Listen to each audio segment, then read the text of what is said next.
Тэгэхээр ер нь бол хуулинд бол маш тодорхой заагдсан зүйл заалтууд бол бий. Улс орны хэмжээний томоохон асуудал үүссэн. Байгалийн гайхамшиг тохиолдсон. Хойшлуушгүй нэг яралтай асуудлууд хэлцэх ёстой гэсэн ийм зохицуулалт бол байгаа. Одоогийн үүсэт байгаа нөхцөл байдал бол аюултай тэмцэх газрын даргыг ажлаас нь чөлөөлөх тухай асуудлаар ээлжид бус чуулган хуралдуулах ийм саналыг бол гаргаж байгаа. Миний хувьд бол ямар нэгэн энэ байгууллагын даргыг хамгаалаад өмгөөлөд байгаа. Ямар нэгэн хэргийг хаацайлж хаах гад байгаа ийм зүйл бол огт байхгүй. Ерөнхийлөгчид өгсөн хариундаа бол ээлжид бус чуулганыг зарлахад татгалзах зүйл бол байхгүй байна гэдгээ бол хэлсэн. Улсын хурал бол хууль тогтоох дэд байгууллага. Хууль тогтоох дэд байгууллагын үйл ажиллагаатай холбогдсон бүхий л асуудлууд бол хуульд явцаа бас нийцсэн байх учиртай. Ээлжид бус чуулган хуралдуулж аюултай тэмцэх газрын даргыг чөлөөлөх тухай энэ асуудлыг бол 22 гишүүн 7 сарын 10-ны өдөр 10 хэсэг зурж алдан бичгээр надад ирүүлсэн. Хуулинд бол хурлын гишүүдийн 3-1-ээс дээш нь хурлын даргад өргөн мэдүүлэх ёстой гэсэн ийм заалттай. За тэгээд энэ асуудлын дараа болвол ерөнхийлөгч 15 тоот алдан бичгээр 17-ны өдөр болвол хурлын гишүүдийн тавьж байгаа энэ саналыг хүлээж авч чуулганыг зарлах нь зүйтэй гэсэн ийм бичиг бол ирүүлсэн.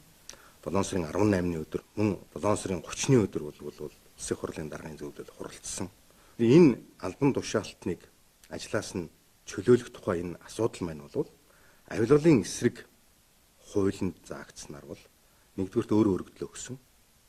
Хоёрдугаарт эрүүл мэндийн хувьд албан үүргээ гүйцэтгэх боломжгүй болсон. За гуравдугаарт бүрийн эрхийн хугацаа дуусгар болсон. Дөрөвдүгээрт гэмт хэрэгт холбогдсон нь шүүхийн шийдвэрээр нотлогдож батлагдсан ийм дөрвөн үндслэлээр ажлаас чөлөөлөгднө гэд авилгалын эсрэг тухай хуульд бол ингээд тодорхой заачсан байна.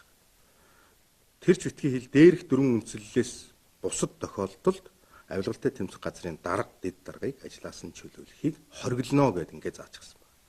Тэгэхээр өнөөдөр энэ хуулийн заалтыг бид нар энэ хилцэж шаардж байгаа асуудалтай уялдуулж үзэхээс өөр арга бол бас байхгүй. Хуулинд заагдсан энэ нөхцөл байдал бол үүсээгүй байгаа тохиолдолд энэ асуудлыг ээлжид бус чуулганаар авч хэлэлцэх нь бол хуульд нийцэж гэнэ үгүй юу гэдэг дээр бол зайлшгүй бас лавлах тодруулах ийм нөхцөл байдал бол үүсэж байгаамаа. Тийм учраас хууль зүйн байнгын хороо энэ асуудлыг бас нэг авч үзэж вэж ярих ёстой гэдэг ийм байр суурийг Улсын хурлын даргын зөвлөл 2 удаагийн хурлаараа бол ингэж ярьсан. Ээлжид бус чуулган зарлах нь бол тодорхой хугацаа заагдсан ийм хуулийн зохицуулалт бол байхгүй. Яагаад хууль хяналтын байгууллагын удирдлагуудыг 6 жилийн хугацаагаар томилдог юм бэ?